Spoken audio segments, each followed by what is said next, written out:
తెలంగాణలో అధికారంలోకి వచ్చిన కాంగ్రెస్ ప్రభుత్వం అత్యంత ప్రతిష్టాత్మకంగా చేపట్టిన పథకం మహాలక్ష్మి ఫ్రీ బస్సు జర్నీ.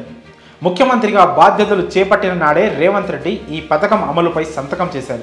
మహిళలు, విద్యార్థినులు, యువతులు, ట్రాన్స్జెండర్లకు రాష్ట్ర వ్యాప్తంగా పలు బస్సుల్లో ఉచితంగా ప్రయాణించే అవకాశాన్ని కల్పించారు. ఈ నెల 9 నుంచి ఈ స్కీమ్ అమల్లోకి వచ్చింది.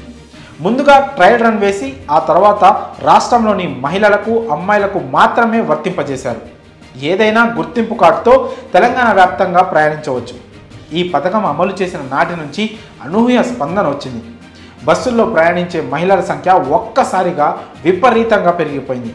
ఇక్కడే అసలు సమస్యలు అప్పుడే మొదలయ్యాయి. ఫ్రీ బస్సు జర్నీ పథకాన్ని వినియోగించుకుంటున్నారు రాష్ట్ర మహిళలు. దీంతో బస్సుల్లో విపరీతంగా రద్దీ పెరిగిపోయింది. పల్లె వెలుగు బస్సుల దగ్గర నుంచి సిటీలోని మెట్రో సర్వీసుల వరకు బస్సులన్నీ మహిళలతో నిండిపోయి కిటకిటలాడుతున్నాయి. కొంతమంది బస్సులకు వేలాడుతూ ప్రమాదకర స్థితిలో ప్రయాణం సాగిస్తున్నారు. ఈ సమయంలో బస్సులో ఉంటున్న కండక్టర్లు సమస్యలను ఎదుర్కొంటున్నారు. ప్రయాణికుల నుంచి తీవ్ర ఇబ్బందులు పడుతున్నారు. ఇటీవల ఆధార్ కార్డు విషయంలో యువతి మహిళా కండక్టర్ గొడవకు దిగిన సంఘటన మర్చిపోకముందే ఇప్పుడు మరో మహిళా కండక్టర్ ఆవేదన వ్యక్తం చేస్తుంది. ప్రస్తుతం ఆ వీడియో సోషల్ మీడియాలో వైరల్గా మారింది. ఆర్టీసీ అధికారులు ఇచ్చిన ఆదేశాలను తూచా తప్పకుండా పాటించాల్సి ఉంటుంది ఆర్టీసీ బస్సు డ్రైవర్లు కానీ, కండక్టర్లు కానీ. అలాగే ప్రయాణికుల భద్రత కూడా ముఖ్యం. ఈ పథకం వచ్చిన నాటి నుండి బస్సులన్నీ కిక్కిరిసిపోతున్నాయి. అలాగే బస్సు డోర్లు, మెట్ల దగ్గర వేలాడుతూ మరీ ప్రయాణం చేస్తున్నారు మహిళలు. దీనివల్ల ఏదైనా జరగరానిది జరిగితే ముందుగా ఊడిపోయేవి కండక్టర్ల, డ్రైవర్ల ఉద్యోగాలే.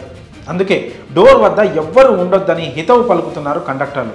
కానీ కొంతమంది మహిళలు వినిపించుకోకుండా అలానే వేలాడుతూ పోతున్నారు. తాజాగా భద్రాచలం డిపోకు చెందిన బస్సుల్లో మహిళా ప్రయాణికులు ఎక్కారు. డోర్ వద్ద ఉన్నారని, ఎక్కి పైకి రావాలని మహిళా కండక్టర్ ఎంత చెప్పినా వినలేదు.